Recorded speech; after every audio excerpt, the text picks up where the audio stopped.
کوڑے کھائے ہیں, جیلیں کھائی ہیں, بھیک میں نہیں لی. اس کے لیے بڑی جدوجہد کی ہے.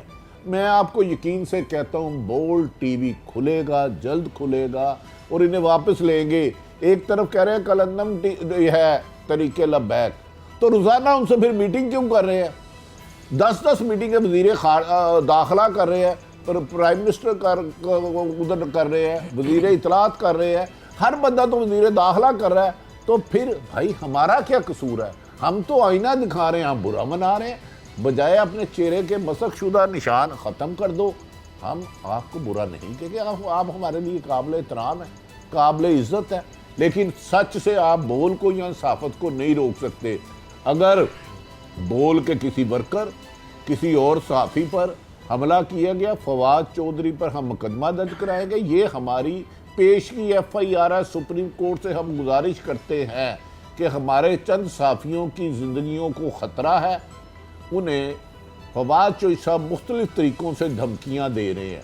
ہماری گزارش ہے کہ ہم دھمکی نہ دیں گے, نہ دینا چاہتے ہیں, نہ دینا ہمارا فرض ہے, لیکن سچ بولنے سے بعد نہیں آئیں گے. اگر کسی کا جانی یا مالی نقصان ہوا تو ہم ان پر مقدمہ درج کرائیں گے. میری اس بیان کو درخواست ہی سمجھی جائے. اور بول کے کسی ورکر کو نقصان ہوا, مالک کو نقصان ہوا, ٹی وی کو نقصان ہوا, تو وہ پوری صحافی برادری, چاہے چاروں صوبوں میں, چاہے وہ بلوچستان میں رہتی ہے, KPK میں رہتی ہے, سندھ میں, پنجاب میں, ہم سب ایک آواز ہو کر انشاءاللہ تعالی باہر نکلیں گے. بھٹی صاحب, میں آپ سے جاننا چاہوں گا, جس طرح سے ہم رپورٹرز دیکھتے تھے, دی رپورٹرز میں آپ تھے, سمیع ابراہیم صاحب تھے, صابر شاکر صاحب تھے, آپ لوگوں نے یہ ایک انیشیٹو لیا گزشتہ گورنمنٹ کو ایکسپوز کرنے کا اور پاکستان تحریک انصاف کو سامنے لانے کا. میں یہ محسوس کرتا ہوں بھی ایک جرنلسٹ کہ آپ نے ان کا جس حد تک تینوں لوگوں نے ساتھ دیا ہے, شاید یہ اگر آپ کے پاؤں دھو کر بھی پیتے بمائے وزیر اعظم اور بمائے تمام کیبنٹ کہ ان کو آپ یہاں تک لے آئے, اور آج آپ ہی وہ لوگ سوائے صابر شاکر صاحب کے باقی تقریباً تمام جرنلسٹ زیر عتاب ہیں, اور ان کو تھریٹننگ کالز بھی آ رہی ہیں. ان کو مختلف دوستوں کی جانب سے, دوستوں کے ذریعے سے بتایا جا رہا ہے کہ آج آپ کے خلاف کارروائی ہو سکتی ہے, آج آپ کو گرفتار کیا جا سکتا ہے. کیسا محسوس کرتے ہیں آپ اس سارے پورے ایپیسوڈ کو, جو 5 سال سے آپ نے ان کی تعریفیں کی ہیں؟ دیکھیں, پہلے سیاست کی خدمت اور عبادت, اب حکومت ہو گئی ہے تکبر اور غرور. ایک یاد رکھ لیں, یہ سب ٹی ویوں کی باری ہے. یہ آج جو چھپ رہے ہیں نا, نہیں بول رہے, ایک میری بات یاد رکھ لیں, حکومت میں قوت برداشت ہے ہی نہیں. یہ چھوٹی چھوٹی بات پہ نالاں ہو جاتے ہیں.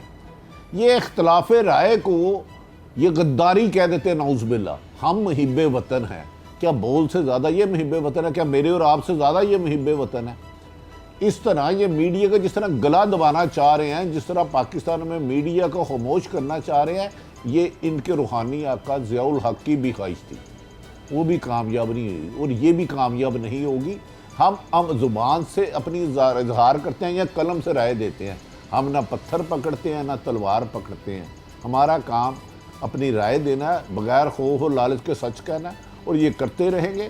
اور بہت جلد, آج ہم نے بابر صاحب, آپ سے بھی گزارش ہے, میٹنگ بلائی ہے صحافیوں کی, جو XPUJ کے صدر رہے ہیں, پریس کلب کے صدر رہے ہیں, سیکٹری رہے ہیں, اور موجودہ باڈی کی.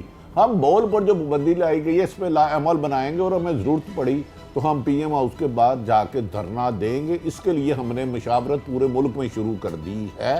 اور کیونکہ یہ اسی ایک ٹی وی پر بھی ہوا, حالی بول نہیں کسی اور پر بھی ہوا, تو اختلاف ہم پورا جی بھٹی صاحب, بالکل اس میٹنگ کو میں کروں گا, میں بھی وہاں پر آؤں گا انشاءاللہ, اس پہ اسٹریٹجی بنائیں گے. بٹ ہاں, لیکن یہ جو فواد چودھری صاحب ہیں, یہ جو پریس کانفرنسز میں اوپنلی کھلے طریقے سے میڈیا کو, سوشل میڈیا کے جو جرنلسٹ ہیں ان کو دھمکیاں دے رہے ہیں, ان کو کہہ رہے ہیں کہ اپنا قبلہ درست کر لیں, آپ کو جناب آپ کو نشان عبرت بنا دیا جائے گا. FIA کی جانب سے صحافیوں کی لسٹیں تیار کی جا رہی ہیں. اور دوسری طرف شیخ رشید جو وزیر داخلہ ہیں, آج ان سے جب پریس کانفرنس کے درمیان پوچھا گیا کہ جناب بول کو کس نے بند کیا ہے, تو انہوں نے کہا جی فواد چودھری سے جا کے بات کریں. یہ منسٹر اتنے پاورفل ہیں, یہ چینلز کو بند کر رہے ہیں, یہ جرنلسٹوں کو دھمکیاں دے رہے ہیں. بابر صاحب مجھے شیخ رشی پہ بڑا دکھ ہے. وزیر داخلہ وہ ہیں, ایف آئی اے لسٹ بنا رہی ہے اور وہ کہہ رہی ہیں وزیر اطلاعات کو پہنچے, یہاں وہ ریزائن دے دیں. دیکھیں یہ مناسب نہیں ہے. شیخ صاحب پرانے پولیٹیشن ہیں, چلے فواد چودھری تو مشرف صاحب کے ساتھ بھی تھے, پیپلز پارٹی کے ساتھ بھی تھے, اور ہو سکتا ہے آنے والی حکومت کے ساتھ بھی ہوں. مجھے بڑا دکھ ہے, مجھے افسوس ہے کہ یہ وزیر اعظم عمران خان جو آزادی صحافت کی بات کرتے تھے 2014 جتنی ان کو کوریج ملی, پاکستان میں اگر کسی نے سب سے زیادہ روڈ بلاک کیا ہے پورے پاکستان میں 1947 سے لے کے آج کی تاریخ تک, تو وہ تحریک انصاف ہے جس نے 126 دن دھرنا دیا. وہ روڈ بلاک تھا ڈی چوک اسلام آباد.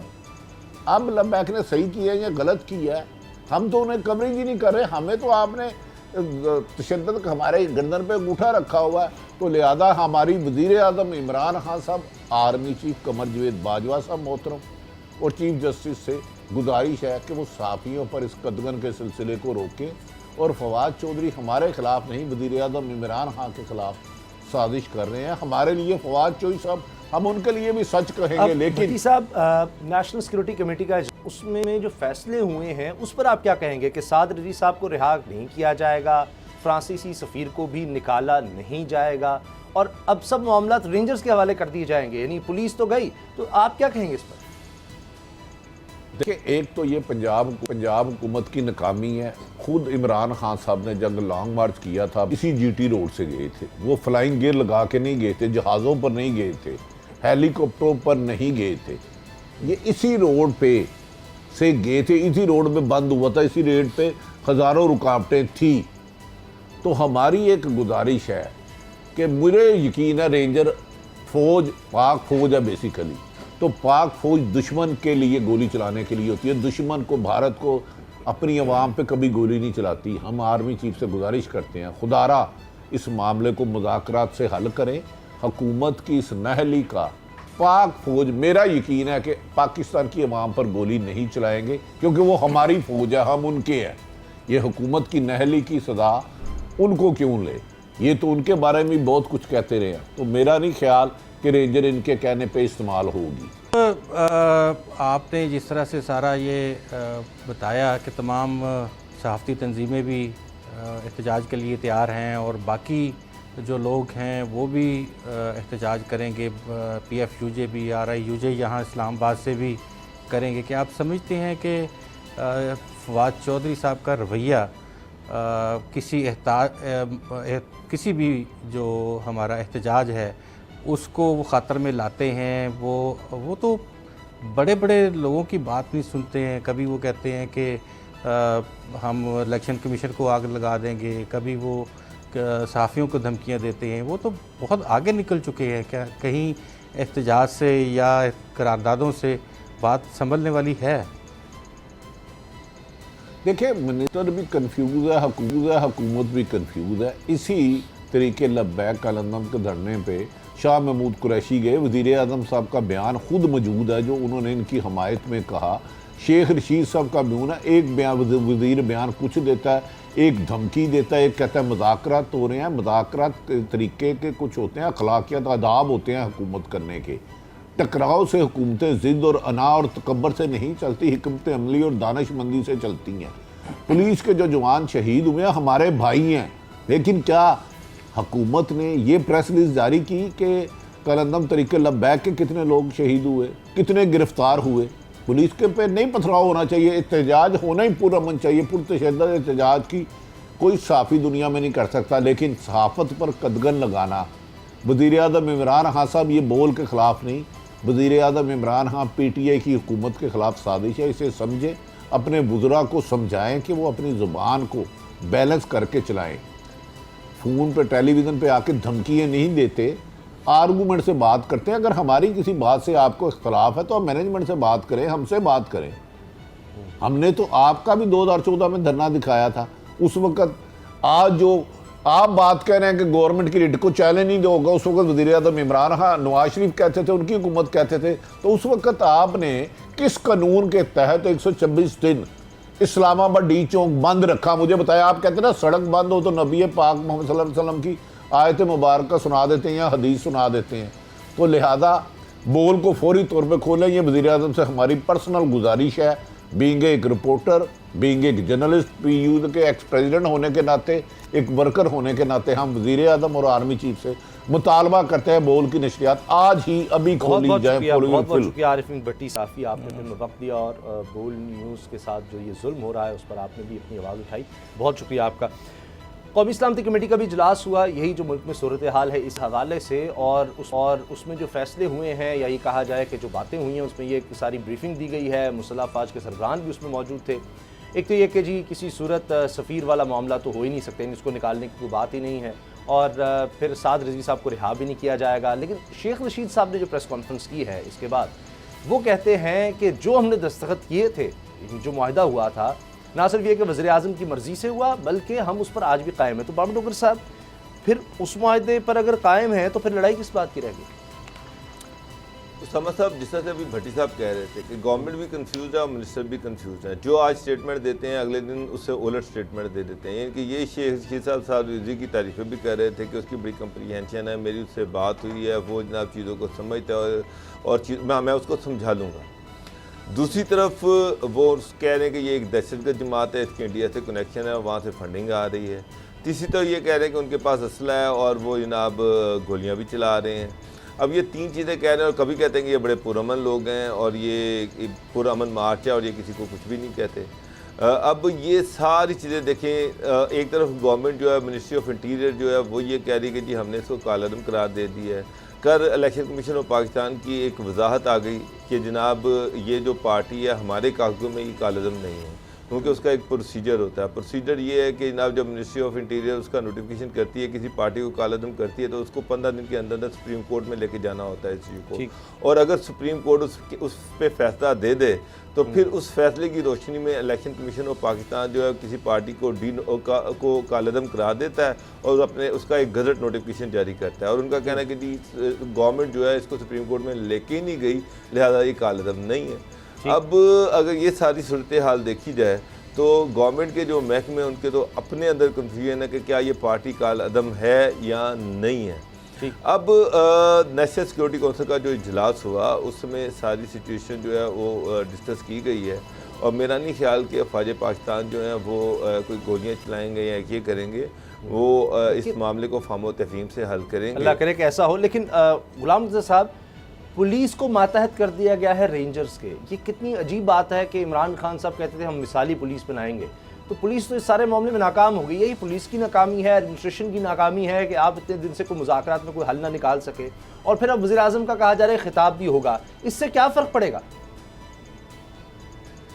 دیکھیے, میں سب سے پہلے جس دن سے یہ دھرنا شروع ہوا اور یہ مارچ شروع ہوا اس دن سے لاہور پولیس جو تھی, میں آپ کو ذرا 2-3 منٹ میں ساری صورتحال واضح کر دوں کہ لاہور پولیس کی بڑی بھرپور کوشش تھی کہ as early as possible in کو لاہور پولیس کی حدود سے باہر نکال دیا جائے.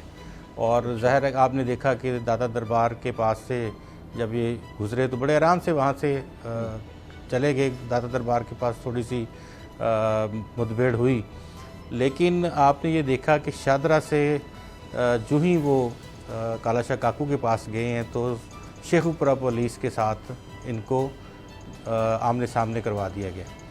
اچھا, یہ ایک اسٹریٹجی تھی کہ رینجرز پیچھے ہوگی, پنجاب پولیس سامنے کھڑے ہو کے آدھا کلومیٹر دور سے جب ریلی پاس پہنچے گی تو تقریباً 1/4 کلومیٹر سے پہلے 250 یارڈ سے وہ ایک فائرنگ شروع کر دیں گے, ایک جو آنسو گیس ہے وہ اس کی شیلنگ شروع کر دیں گے. اور پھر وہاں پہ دیکھا یہ کہ جب وہاں ان کے دستے سامنے ساتھ آئے تو پنجاب پولیس بھاگ گئی.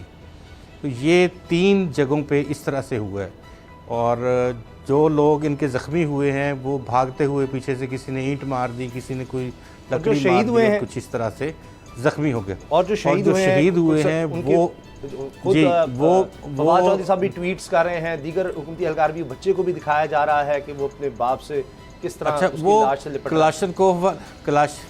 کلاشنکوف والی بات تو کوئی نہیں تھی، لیکن یہ ہے کہ اگر کوئی ایسی بات کلاشنکوف والی ہے تو اس کی رپورٹ، اس کی انجریز اور اس کی کوئی بھی جو پوسٹ مارٹم ہے وہ پبلک کیا جا سکتا ہے حکومت کی جانب سے. وہ ایسی اس دھرنے والوں کی جانب سے نہیں تھا. انہوں نے دیکھا کہ پنجاب پولیس کا مورال تو ڈاؤن ہے اور وہ نہیں چاہتے کہ وہ ان کے ساتھ اس طرح سے آمنے سامنے ہو جائیں کہ دونوں طرف سے کیجویلٹیز ہوں یا دونوں طرف سے بہت زیادہ زخمی سامنے آئیں. تو جب یہ پنجاب پولیس کو اسلحے کے استعمال کی اجازت نہیں ہے، جس طرح مالٹون واقعہ اس کے بعد سے ہم دیکھ رہے ہیں کہ رائٹ پولیس جب بھی آتی ہے تو کوئی اسلحہ نہیں، بالکل. اور اس کے فوری بعد پھر یہ انہوں نے جب یہاں پہ دیکھا تو ایک آپ کہیں کہ نشانے سے دو انہوں نے شکار مارنے کی کوشش کی. ایک طرف انہوں نے کہا کہ ایک تو پاک فوج کا ظاہر ہے کہ ادارہ ہے پنجاب رینجرز، اس کو ہیڈ کرتے ہیں ظاہر ہے پاک آرمی کے آفیسرز، تو اس کو سامنے لایا جائے اور اس کے متحد کر دیا جائے پنجاب پولیس کو. ایک طرف عوام ہو اور دوسری طرف کہا جائے کہ فوج نے گولی چلائی ہے. یہ اس طرح کا کام جو ہے وہ کرنے کی کوشش کی گئی ہے. لیکن آج کی میٹنگ کے نتائج جو ہیں اگر آپ ان کو سامنے مد نظر رکھیں، کل ایک میٹنگ ہوئی تھی بہت اہم طریقے کی، اس کو دیکھیں تو آج رات تک بات چیت مذاکرات کے ذریعے سے حل کرنے کی بھرپور کوشش کی جائے گی اور یہ تقریباً آپ کہہ سکتے ہیں کہ +90% چانسز ہیں کہ یہ کامیابی سے ہمکنار ہو جائیں گے. اور یہ نظر یہ آ رہا ہے کہ جو چناب کے پل سے پہلے خندق اور ریڈ زون ڈکلیئر کیا گیا ہے جہاں پہ بینرز لگے ہوئے ہیں، ایک ریڈ لائن لگا دی گئی ہے کہ اس کو کراس کرنے والے کو گولی مار دی جائے گی، یہ نہ کیا جائے. یہ وہاں تک پہنچنے کی شاید نوبت نہ آئے. اور اگر یہ جلوس وہاں تک چلا گیا تو یہ بھی میں بتا دوں کہ رینجرز جو ہے وہ سرے عام گولیاں نہیں چلائے گی. اچھا چلیں، آپ نے تو یہ ہے. ہم بریک لیتے ہیں اور بریک کے بعد بات کریں گے کہ کس طرح سے بھارت اب اس وقت مسلمانوں کی قتل گاہ بن گیا ہے. ایک چھوٹی سی لغزش، کوئی بھی اگر آپ نے ایسا کچھ کر دیا، حتیٰ کہ اگر پاکستان کے جیتنے پر خوشی منا دی، ابھی افغانستان اور پاکستان کا میچ ہو رہا ہے، اگر کسی مسلمان نے بھارت میں اس پر بھی خوشی منائی تو اس کے خلاف بھی یعنی قتل سے بھی بڑھ کر دہشت گردی، ہمیشہ کے لیے اس کی زندگی ختم. بریک کے بعد بتاتے ہیں.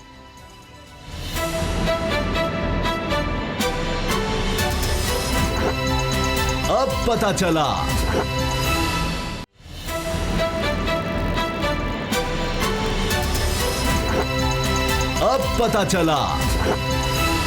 بھارت میں ایک دفعہ پھر مسلمانوں کا قتل عام کیا جا رہا ہے. بھارتی ریاست تریپورہ میں مساجد کو آگ لگا دی گئی ہے، مسلمانوں کے گھروں کو آگ لگائی گئی ہے، وہاں پر مسلمانوں کو قتل کیا جا رہا ہے. اور اسی طرح آپ نے دیکھا دہلی میں دارالحکومت میں یہی ہوا تھا، مسلمانوں کو اس طرح سے قتل کیا گیا تھا. اب یہ ایک عام بات ہو گئی ہے. جیسے جیسے وقت آگے بڑھ رہا ہے، قائد اعظم رحمۃ اللہ علیہ کی سوچ ہمیں اور زیادہ نظر آتی ہے کہ بالکل صحیح تھی. سلام پیش کرنے کو دل کرتا ہے، روزانہ ہم ان کا شکریہ ادا کریں تو یہ بھی میرا خیال ہے کم ہوگا کہ انہوں نے سوچ لیا تھا کہ یہ وقت آئے گا اور وہ اسی دن سے شروع ہو گیا. لیکن اب تو اور زیادہ بڑھتا چلا جا رہا ہے، مسلمانوں کے لیے کوئی جگہ وہاں نہیں رہی. جس طرح یہ بھی آپ نے دیکھا کہ صرف اس بات پر یعنی کتنے مسلمان اب تنگ ہیں کہ بھارت میں رہتے ہوئے، یہ مقبوضہ کشمیر کی بات نہیں کر رہا، باقی مطلب دارالحکومت میں بھی یہ ہوا. حتیٰ کہ ان کے سابق کرکٹر سہواگ ہیں، دیگر نے، گوتم گمبھیر نے یہ ٹویٹ کیا کہ جی یہ دیوالی پر تو ہمیں پٹاخے پھوڑنے کی اجازت نہیں ہے، بھارت ہارا ہے تو یہاں پر دہلی میں پٹاخے پھوڑے جا رہے ہیں، یہ نہیں ہونا چاہیے. تو اب مسلمان خوشی بھی پاکستان کی جیت کی مناتے ہیں بھارت کے اندر رہتے ہوئے. بابر ڈوگر صاحب، اب یہ انتہا ہو چکی ہے کہ یعنی جاتے ہیں جتھوں میں، مسلمانوں کے گھروں کو آگ لگائی جا رہی ہے، مساجد کو آگ لگائی جا رہی ہے. کوئی سیکولرزم اب نہیں، اب وہ جو ڈھونگ رچایا جاتا تھا اب اس کی بھی پرواہ نہیں رہی.